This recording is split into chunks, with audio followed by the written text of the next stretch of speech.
It was somewhat of a struggle at first because I still really thought if I just could get rid of my voices, I wouldn't need to learn about this new movement, and I could support somebody staying out of the hospital.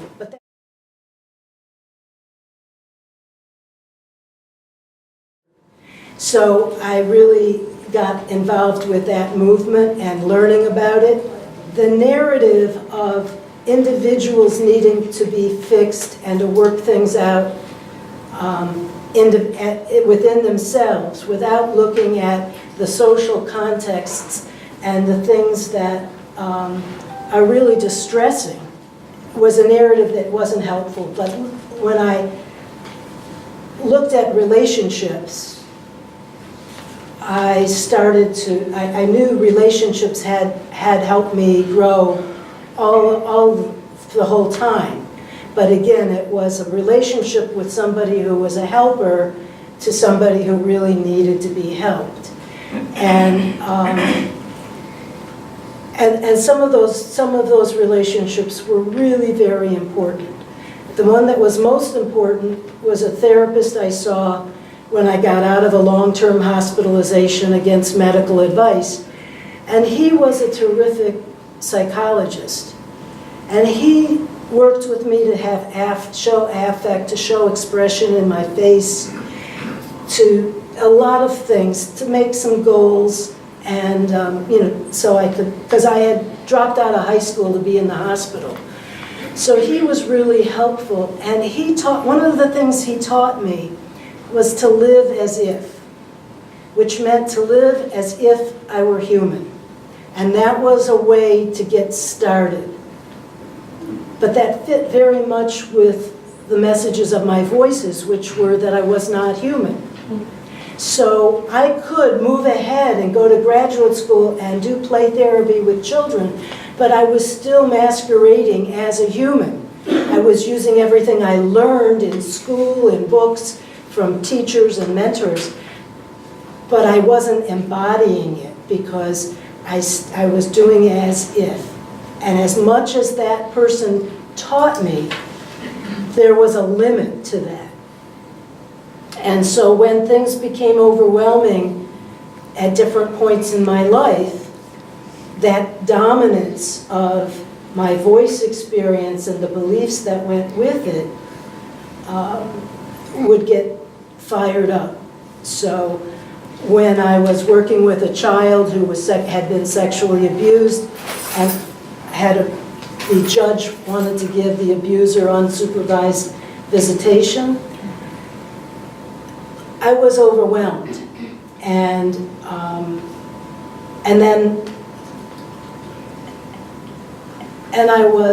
had the feeling that there was no one I could take that overwhelm to, and that's when I went on disability.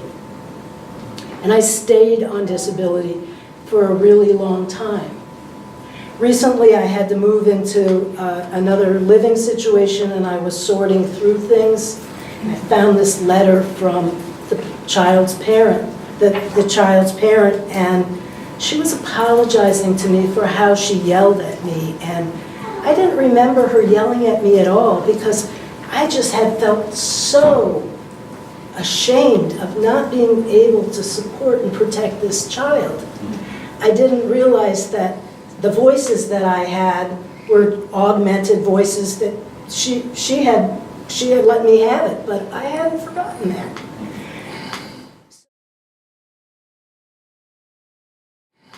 So that brings me to Hearing Voices Network, which said, well, the space between us is one of curiosity. It's not one of somebody knowing better, but of exploring together. And the spaces that we co-create in a Hearing Voices Network group are spaces where we can really discover and find our own answers and that have meaning. And it may not stay that answer may not be the answer that you have next year, but it's a space that's really respectful of people's experiences without imposing a narrative of what's wrong.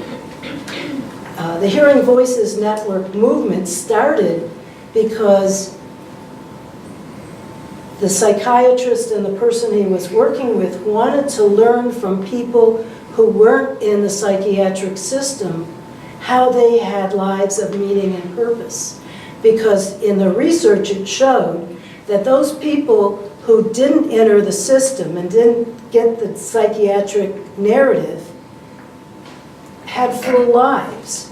So Marius Rahm and Patsy Haig wanted to find out, well, what was the difference? Because those folks weren't afraid of their experience, but those who were diagnosed and receiving treatment, we were really afraid of our experience. And so the Hearing Voices Network movement wasn't about mental illness.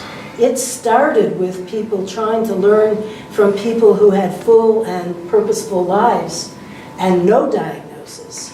And it was an inclusive movement. And because the pain of people who have been diagnosed is so deep, we basically